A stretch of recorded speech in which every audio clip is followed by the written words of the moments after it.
नमस्कार प्रिय भक्तगणों, आप सभी को चैत्र मास की पावन नवरात्रि की हृदय से अनंत शुभकामनाएं।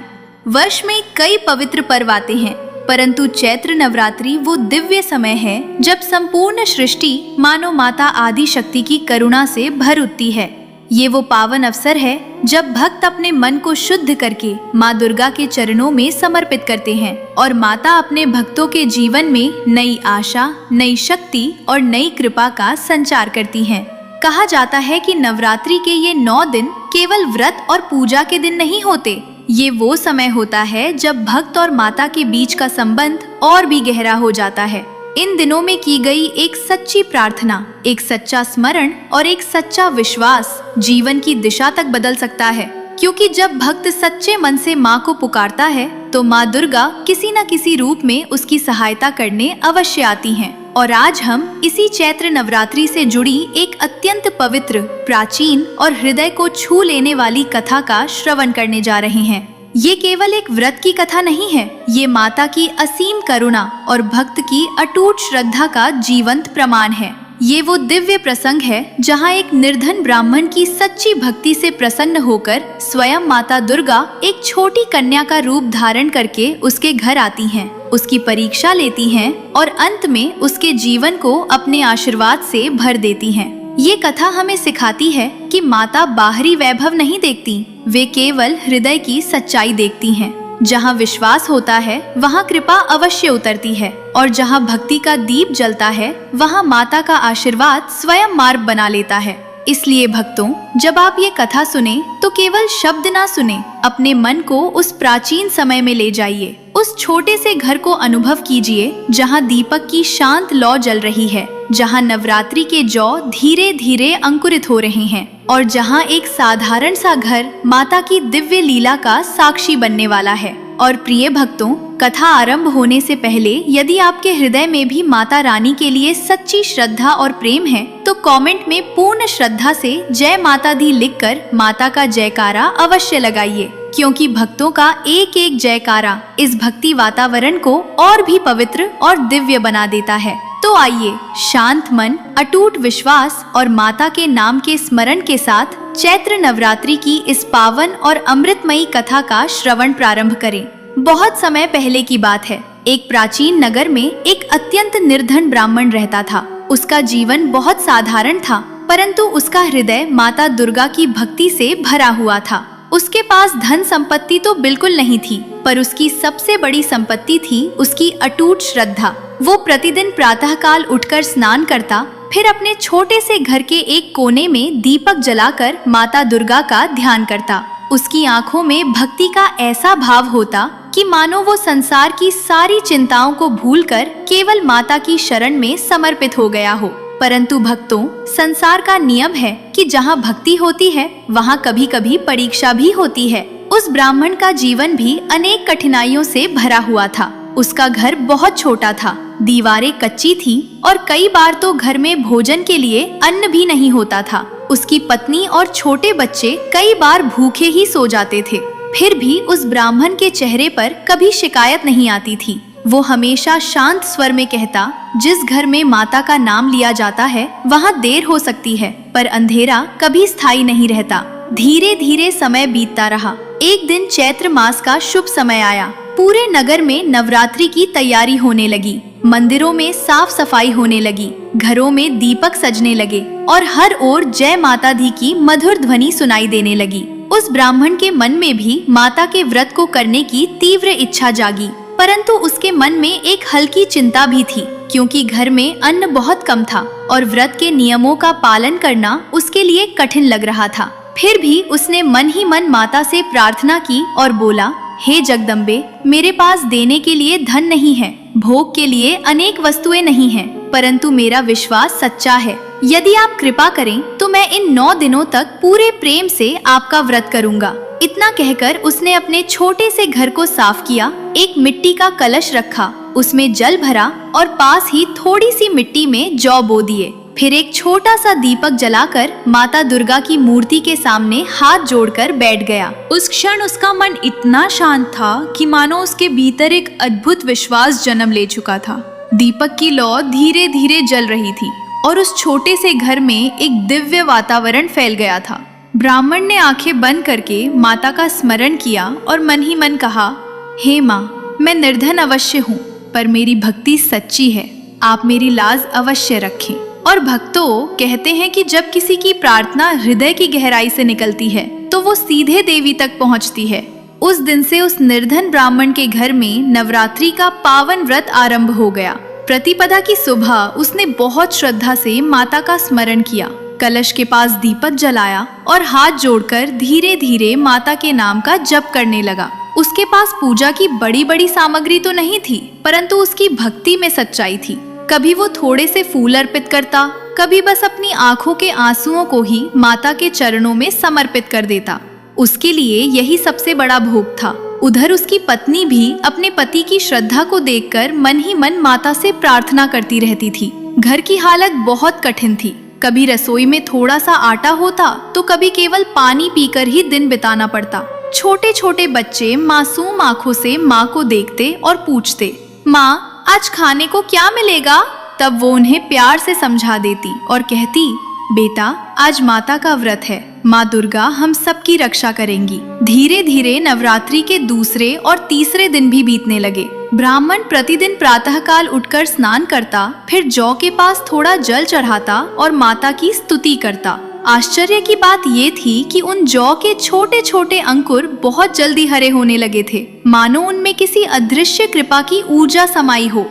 वो ब्राह्मण जब भी उन्हें देखता, उसके मन में एक मधुर विश्वास जाग उठता कि माता उसकी भक्ति अवश्य स्वीकार कर रही हैं। परंतु उसी समय उसकी परीक्षा भी गहरी होती जा रही थी। घर में अन्न लगभग समाप्त हो चुका था। एक शाम उसकी पत्नी बहुत चिंतित होकर बोली, स्वामी अब घर में बच्चों के लिए भी कुछ नहीं बचा है। हम तो व्रत कर लेंगे, पर इन मासूमों का क्या होगा? ब्राह्मण कुछ क्षण शांत रहा, फिर बहुत कोमल स्वर में बोला, चिंता मत करो। जो माता संसार का पालन करती हैं, क्या वो अपने भक्तों को भूखा रहने देंगी? थोड़ा धैर्य रखो, माँ की कृपा अवश्य बरसेगी। उसकी बातें सुनकर पत्नी के मन को थोड़ा सहारा मिला। उसी रात जब दीपक की लौ धीमे धीमे जल रही थी और घर में गहरी शांति छाई हुई थी, तभी दरवाजे के पास किसी के हल्के कदमों की आहट सुनाई दी, मानो कोई बहुत कोमल पांवों से धीरे धीरे चलकर वहां आया हो। ब्राह्मण ने दरवाजे की ओर देखा। वहां एक छोटी सी कन्या खड़ी थी। उसकी आयु शायद 7 या 8 वर्ष रही होगी। उसके चेहरे पर अद्भुत तेज था, आंखों में गहरी करुणा और मुस्कान इतनी मधुर थी कि उसे देखते ही मन को शांति मिल जाए। उसने बहुत ही मधुर स्वर में कहा, जय माता दी। ब्राह्मण और उसकी पत्नी दोनों, इतने देर रात में ये छोटी कन्या यहाँ कैसे आ गई? ब्राह्मण ने बड़े स्नेह से पूछा, बेटी तुम कौन हो और इस समय यहाँ कैसे आई हो? कन्या मुस्कुराई। उसका स्वर बहुत शांत और मधुर था। वो बोली, मैं पास के ही घर में रहती हूँ। आज मैंने सुना कि आप लोग माता दुर्गा का व्रत कर रहे हैं, इसलिए सोचा कि आकर माता की कथा सुन लूं। ब्राह्मण का हृदय उस बालिका की बात सुनकर उसने तुरंत उसे भीतर आने को कहा और पास बैठने के लिए एक आसन बिछा दिया। उस छोटी कन्या ने बहुत श्रद्धा से दीपक की ओर देखा, फिर हाथ जोड़कर माता को प्रणाम किया और शांत भाव से बैठ गई। उस क्षण उस छोटे से घर में एक अनोखी शांति फैल रही थी। दीपक की लौ मानो थोड़ी और उजली हो गई थी और जौ के हरे अंकुर हल्की हवा में धीरे धीरे झूम रहे थे। ब्राह्मण ने माता की कथा आरंभ की और वो कन्या बहुत ध्यान से उसे सुनने लगी। कभी कभी वो कन्या ऐसी बातें कह देती जो सुनकर ब्राह्मण स्वयं भी वो कहती। जहाँ सच्ची श्रद्धा होती है वहाँ माता स्वयं आकर अपने भक्तों की रक्षा करती हैं। उसकी आवाज में इतनी गहराई थी कि लगता था जैसे कोई साधारण बालिका नहीं, बल्कि कोई बहुत दिव्य आत्मा बोल रही हो। धीरे धीरे रात बीत गई। जब कथा समाप्त हुई तो वो कन्या उठकर जाने लगी। जाते जाते उसने ब्राह्मण की ओर देखा और मुस्कुराकर बोली, आप चिंता मत कीजिए, माँ अपने भक्तों की लाज अवश्य रखती हैं। ये कहकर वो धीरे धीरे अंधेरे में ओझल हो गई। ब्राह्मण और उसकी पत्नी कुछ क्षण तक वहीं खड़े रह गए। उनके मन में आश्चर्य भी था और एक अद्भुत शांति भी, मानो उस छोटी कन्या के आने से उनके घर में आशा का दीपक और अधिक प्रज्वलित हो गया हो। उन्हें ये पता नहीं था कि नवरात्रि की ये साधारण सी प्रतीत होने वाली रात वास्तव में माता दुर्गा की एक दिव्य लीला का प्रारंभ थी। और भक्तों, रात के बाद उस निर्धन ब्राह्मण के मन में एक नई शांति उतर आई थी। उसे बार बार वही छोटी कन्या याद आ रही थी, जिसकी वाणी में इतनी मधुरता और आंखों में इतना तेज था। वो सोचने लगा कि इतनी छोटी बालिका इतनी गहरी बातें कैसे कर सकती है। परंतु फिर उसने मन ही मन सोचा, शायद माता ने ही उसे मेरे मन का साहस बढ़ाने के लिए भेजा होगा। ऐसा सोचकर उसने अपने मन को शांत किया और माता के चरणों में प्रणाम कर सो गया। अगली सुबह जब ब्राह्मण ने स्नान करके पूजा आरंभ की तो उसने देखा कि कलश के पास बोए गए जौ और भी हरे भरे हो गए थे। छोटे छोटे अंकुर मानो नई ऊर्जा से भर उठे थे। वो उन्हें देखकर उसके मन में एक ही विचार आया, ये सब माता की कृपा का संकेत है। उसने दोनों हाथ जोड़कर माता को प्रणाम किया और धीरे धीरे दुर्गा स्तुति का पाठ करने लगा। दिन धीरे धीरे बीत रहा था। घर की स्थिति अभी भी कठिन थी। बच्चों ने सुबह से कुछ नहीं खाया था, परंतु फिर भी घर में एक अजीब सी शांति बनी हुई थी। ब्राह्मण की पत्नी भी अब उतनी चिंतित नहीं थी, क्योंकि उसके मन में भी कहीं ना कहीं ये विश्वास जाग उठा था कि माता दुर्गा अपने भक्तों की अवश्य रक्षा करेंगी। उसी संध्या के समय जब ब्राह्मण दीपक जलाकर माता की आरती करने लगा, तभी दरवाजे पर फिर वही हल्की आहट सुनाई दी, जैसे कोई कोमल पांवों से धीरे धीरे चलता हुआ आ रहा हो। ब्राह्मण ने मुड़कर देखा और उसके चेहरे पर मुस्कान आ गई। वही छोटी कन्या फिर दरवाजे पर खड़ी थी। उसने आते ही बहुत मधुर स्वर में कहा, जय माता दी। उसके हाथ में इस बार एक छोटा सा टोकरी जैसा पात्र था, जिसमें कुछ फल रखे हुए थे। वो भीतर आई और बहुत सरलता से बोली, आज मैं माता के लिए थोड़ा सा फल लाई हूँ।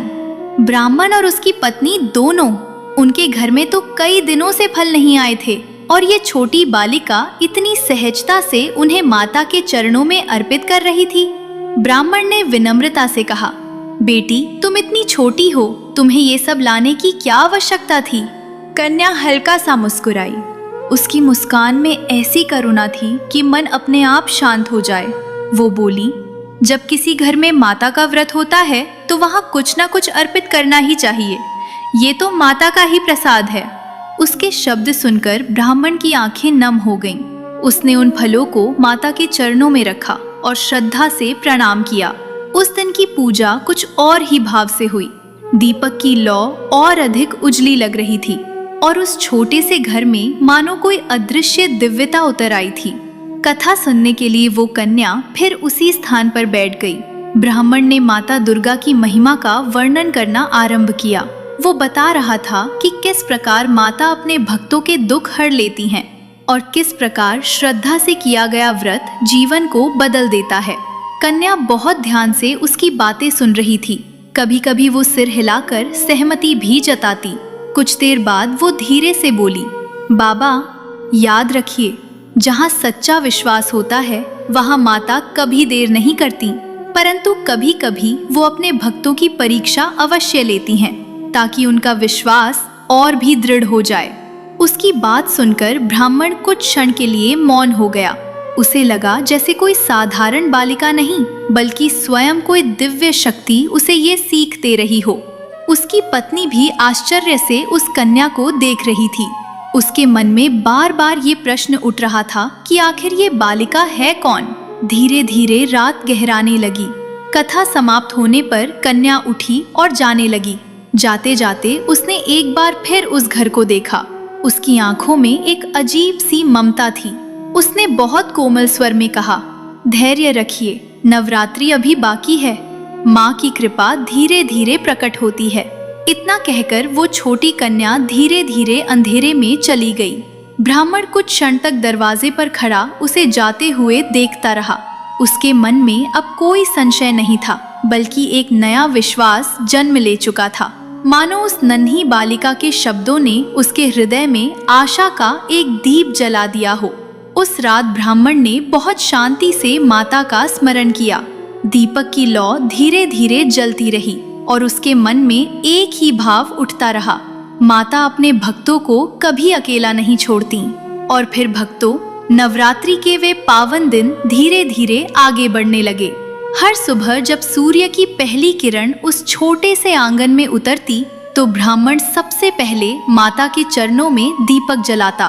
कलश के पास बोए गए जौ दिन प्रतिदिन और भी हरे भरे होकर ऊपर उठने लगे थे, मानो उनमें भी माता की कृपा की हरियाली बस गई हो। घर की गरीबी अब भी वैसी ही थी, परंतु उस घर का वातावरण बदल चुका था। पहले जहाँ चिंता और अभाव का बोझ महसूस होता था, वहीं अब एक अद्भुत शांति और विश्वास बस गया था। ऐसा लगता था मानो माता की अदृश्य छाया उस घर को अपने स्नेह से ढक कर रखे हुए हो, और उधर उस छोटी कन्या का प्रतिदिन आना अब उस घर की सबसे सुखद प्रतीक्षा बन चुका था। जैसे ही संध्या का समय आता, ब्राह्मण के छोटे छोटे बच्चे दरवाजे की ओर देखने लगते। उन्हें विश्वास था कि थोड़ी ही देर में वो प्यारी सी दीदी जय माता दी कहती हुई भीतर आएगी। सचमुच कुछ ही देर बाद वही कोमल आहट सुनाई देती और वो बालिका मुस्कुराती हुई दरवाजे पर खड़ी दिखाई देती। और श्रद्धालुओं, उस दिन भी वही हुआ। कन्या धीरे धीरे अंदर आई। उसके चेहरे पर वही दिव्य शांति थी। उसने आते ही माता को प्रणाम किया और बोली, आज जौ कितने सुंदर हो गए हैं, देखिए, मानो माता की कृपा इन पर झलक रही हो। ब्राह्मण ने जब उन जौ को देखा तो उसका मन सचमुच आनंद से भर उठा। इतने कम दिनों में वे इतने हरे भरे हो गए थे कि लगता था जैसे उनमें जीवन की नई शक्ति प्रवाहित हो रही हो। धीरे धीरे वो कन्या बच्चों के पास बैठ गई। उसने उन्हें स्नेह से सहलाया और बहुत प्रेम से बोली, भूख लगी है क्या? बच्चे पहले तो संकोच में चुप रहे, फिर हल्के से सिर हिला दिया। ये देखकर कन्या ने अपनी छोटी सी पोटली खोली। उसमें कुछ मीठे फल और थोड़ी सी मिश्री थी। उसने बड़े प्रेम से वो सब बच्चों को दे दिया। बच्चों के चेहरे पर जो खुशी आई, उसे देखकर ब्राह्मण और उसकी पत्नी की आंखें भर आईं। वे सोचने लगे कि ये छोटी सी बालिका हर दिन कुछ न कुछ लेकर कैसे आ जाती है, परंतु कन्या की सहजता इतनी स्वाभाविक थी कि वे उससे अधिक प्रश्न भी नहीं कर पाते थे। उस दिन कथा आरंभ होने से पहले कन्या ने स्वयं ही बहुत सुंदर शब्दों में माता की महिमा का स्मरण किया।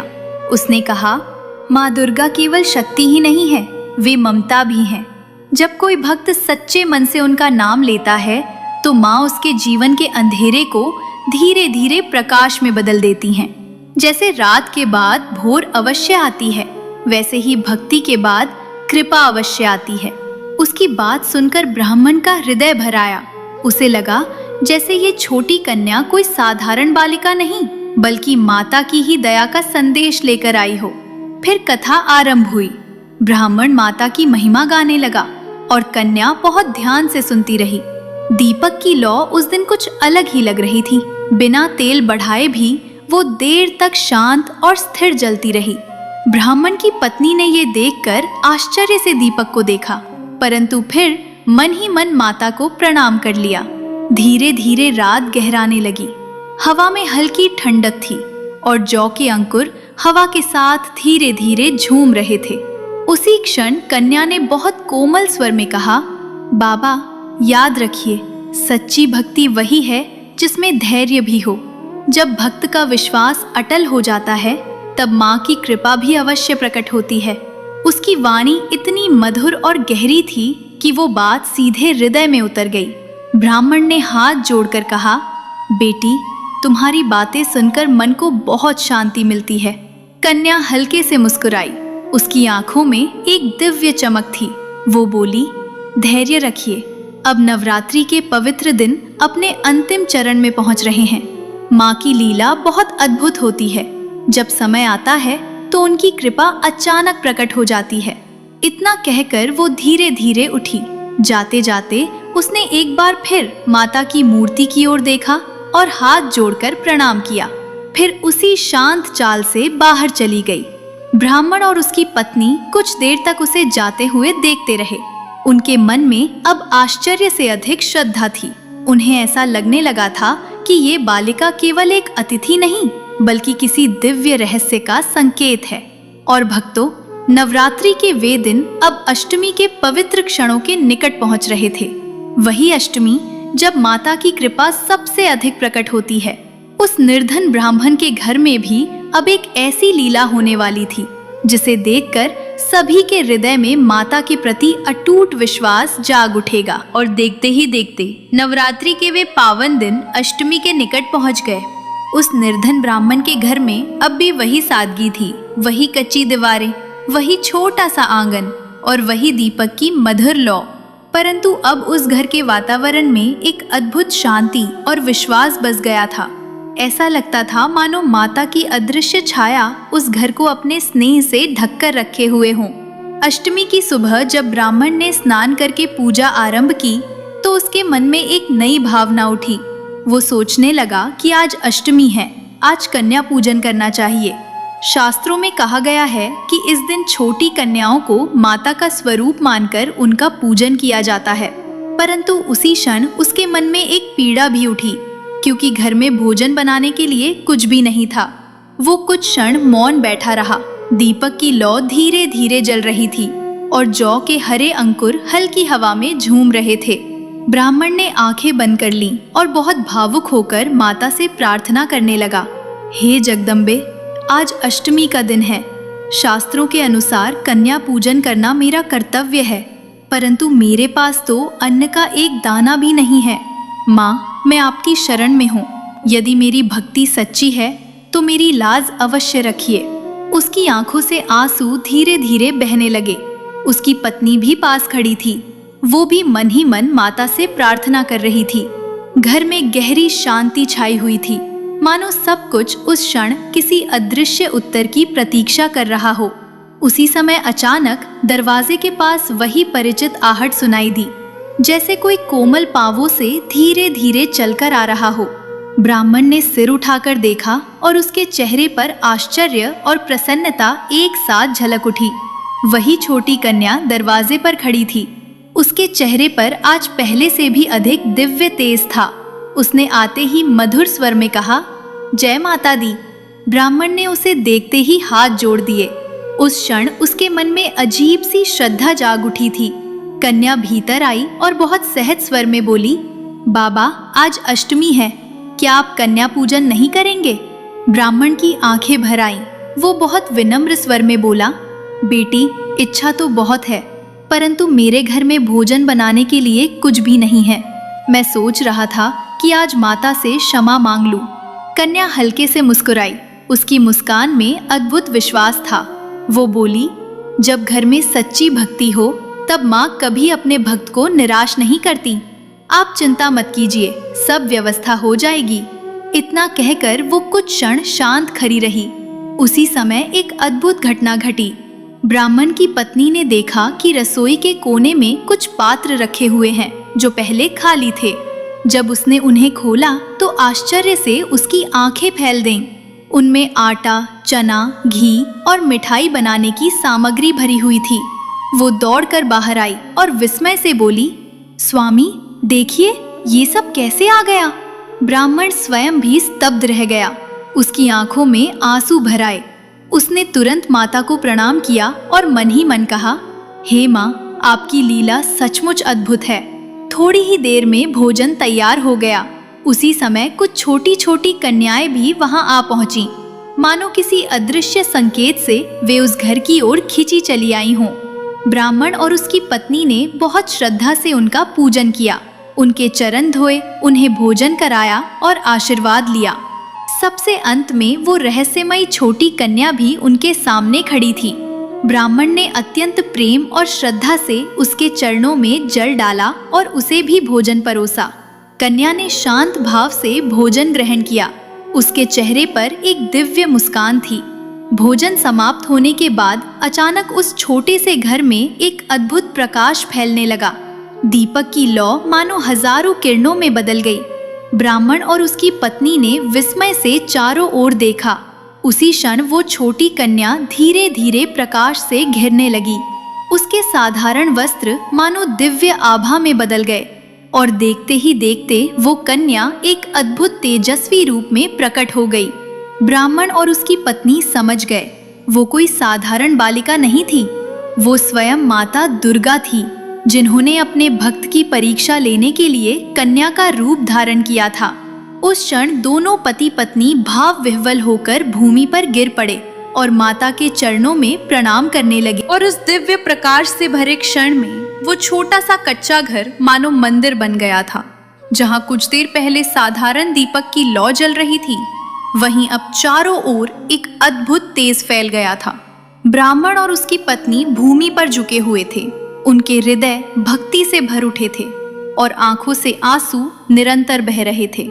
उनके सामने वही छोटी कन्या अब दिव्य आभा से घिरी खड़ी थी और धीरे धीरे उसका स्वरूप माता दुर्गा के तेजस्वी रूप में परिवर्तित हो गया। उस क्षण मानो समय भी ठहर गया था। माता के मुखमंडल पर करुणा की मधुर मुस्कान थी। उनकी आंखों में असीम ममता झलक रही थी। ब्राह्मण और उसकी पत्नी कांपते हुए स्वर में बोले, हे जगदम्बे, हमें क्षमा कीजिए, हम आपको पहचान नहीं पाए। आप स्वयं हमारे घर आईं और हम आपको एक साधारण बालिका समझते रहे। माता ने बहुत कोमल स्वर में कहा, उठो मेरे भक्तों, सच्ची भक्ति में पहचान की आवश्यकता नहीं होती। जहाँ प्रेम और विश्वास होता है, वहाँ मैं स्वयं अपने भक्तों के पास चली आती हूँ। उनकी वाणी इतनी मधुर थी कि वो सीधे हृदय में उतर जाती थी। ब्राह्मण और उसकी पत्नी धीरे धीरे उठे, परंतु उनके हाथ अब भी श्रद्धा से जुड़े हुए थे। उनके मन में केवल एक ही भावना थी, कृतज्ञता। माता ने आगे कहा, तुमने इन 9 दिनों में जो व्रत किया है, वो केवल नियमों से नहीं, बल्कि सच्चे हृदय से किया है। तुम्हारे घर में धन नहीं था, भोग की अनेक वस्तुएं नहीं थीं, परंतु तुम्हारा विश्वास अटल था। और याद रखो, भक्त का सच्चा विश्वास ही सबसे बड़ा भोग होता है। उनके शब्द सुनकर ब्राह्मण की आंखों से आंसू बहने लगे। उसने हाथ जोड़कर कहा, हे माँ, हमने तो केवल आपका नाम लिया है। जो कुछ हुआ है वो आपकी ही कृपा है। माता दुर्गा मुस्कुराईं। उन्होंने अपने करुणामय हाथ आशीर्वाद के रूप में उठाए और बोली, तुम्हारी भक्ति से मैं अत्यंत प्रसन्न हूँ। आज से तुम्हारे घर में कभी अन्न की कमी नहीं होगी। तुम्हारे जीवन में सुख, शांति और सम्मान का प्रकाश बना रहेगा। और जो भी भक्त श्रद्धा और धैर्य के साथ नवरात्रि का व्रत करेगा, उसकी भी मैं इसी प्रकार रक्षा करूंगी। उनके आशीर्वाद के साथ ही मानो उस घर में नई ऊर्जा भर गई। उसी क्षण से ब्राह्मण के जीवन की दिशा बदलने लगी। धीरे धीरे उसके घर में समृद्धि आने लगी। बच्चों के चेहरे पर मुस्कान लौट आई और उस छोटे से घर में हमेशा माता के नाम की ध्वनि गूंजने लगी। माता ने अंत में अत्यंत प्रेम से कहा, हे मेरे भक्तों, याद रखो, नवरात्रि का व्रत केवल उपवास का नाम नहीं है। ये विश्वास, धैर्य और सेवा का मार्ग है। जो भक्त सच्चे मन से इन 9 दिनों में मेरी आराधना करता है, घर में कलश स्थापना करता है, दीपक जलाकर मेरा स्मरण करता है और कन्याओं का सम्मान करता है, उसके जीवन के दुख धीरे धीरे दूर हो जाते हैं। इतना कहकर माता का तेज धीरे धीरे शांत होने लगा। वो दिव्य प्रकाश फिर उसी दीपक की कोमल लौ में समा गया। परंतु उस घर में जो कृपा बरसी थी, वो सदैव बनी रही। और भक्तों, यही कारण है कि चैत्र नवरात्रि के पवित्र दिनों में माता दुर्गा के 9 रूपों की पूजा अत्यंत श्रद्धा से की जाती है। इन दिनों में भक्त कलश स्थापना करते हैं, जौ बोते हैं, दीपक जलाते हैं और पूरे प्रेम से माता का स्मरण करते हैं। अष्टमी या नवमी के दिन कन्या पूजन करके माता को प्रसन्न किया जाता है, क्योंकि छोटी छोटी कन्याओं में ही माता का दिव्य स्वरूप माना जाता है।